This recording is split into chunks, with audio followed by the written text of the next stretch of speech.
Okay, this topic is something that has been happened recently, and it's not that it's depressing. It's just like my eyes are open, and now I'm aware. And before, I really just didn't care. But I drove in my car just to see how many drugstores there were within a 4-mile radius. Now, when you and I grew up, there were Wheelox and Rexall. Yeah. That's it. And now there's CVS, Rite Aid, Walgreens, and then your big stores, Meijer and Walmart, and then you have whoever's left. Mm-hmm. Within 4 miles, there were 6 major chains and only 1 mom and pop within 4 miles of my house.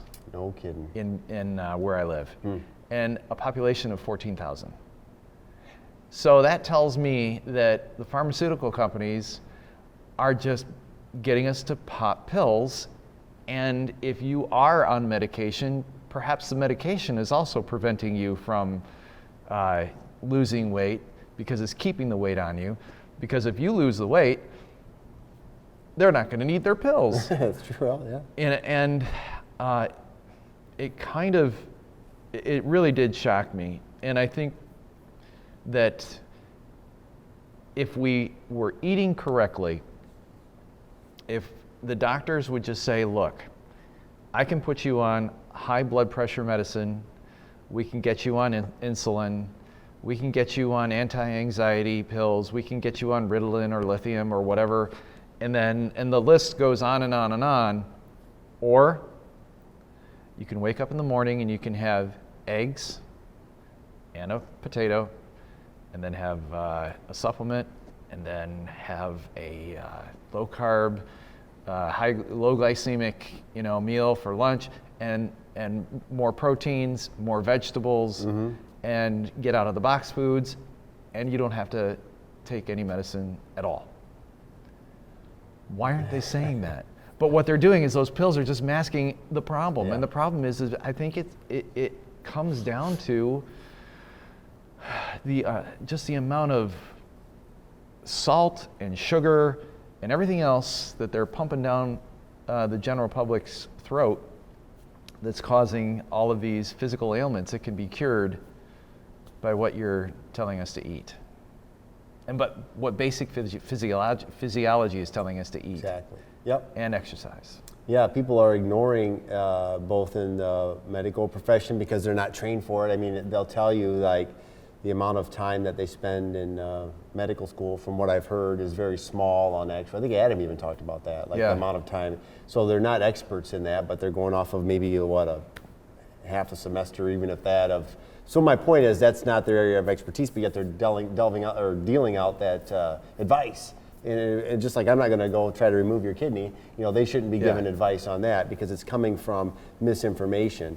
And again, so then people are stuck trying to mask it because they're doing these crackpot diets, these crackpot quick fixings that don't work, and the cycle continues. So then they have to take more medicine for their blood pressure and yada yada yada, all those things.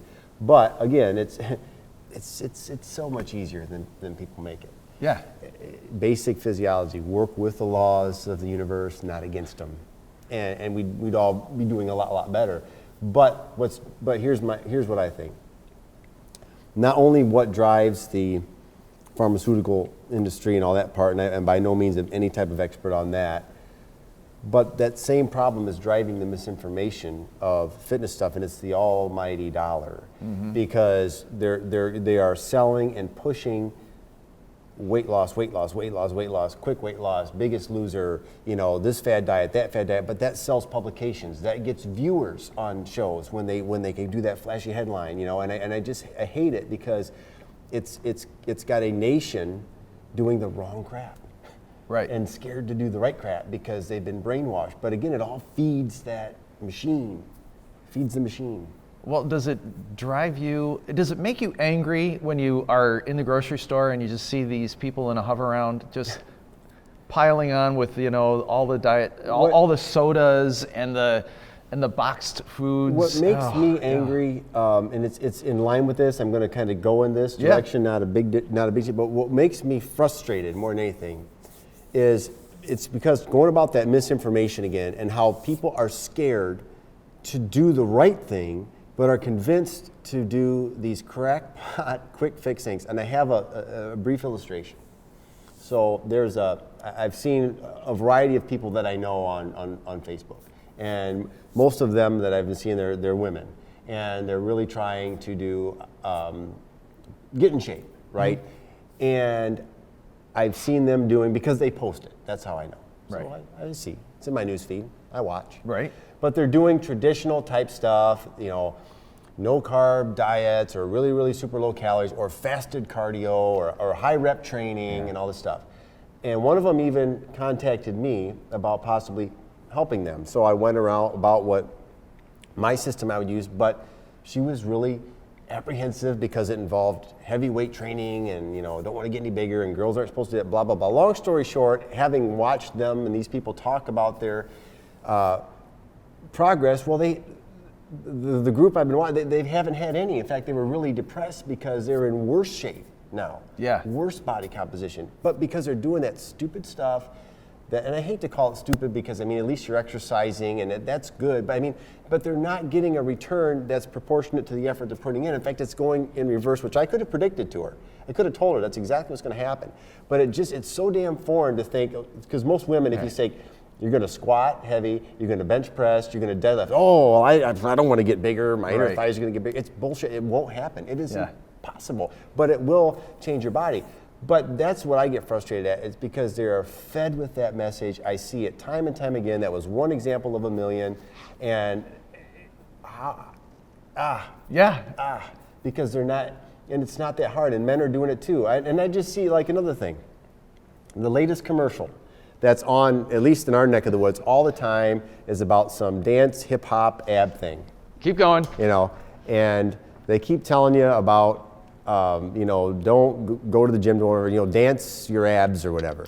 And it's just frustrating because they're pitching this whole thing like you can spot reduce and you can, lift your butt and do all these things just by doing these dance moves, And it's misleading information because you can't spot reduce. We know that. They're trying to sell that.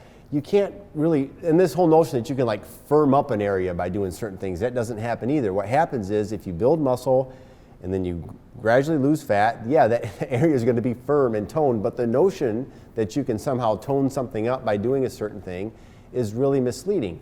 But that is what people are, again, they're being fed every day, all day, and it's just the wrong information. So as a result, I've kind of come a long way from where we started, but it's still that whole notion of being misled, being sold things that don't work, being promised a quick fix, that doesn't work. You end up in worse shape and then ultimately probably end up on possibly medications or whatever because you haven't addressed the real root of the issue, which is body composition. I will say that and say that and say that until I can't say it anymore because that's really the key. And most of these other systems are flawed.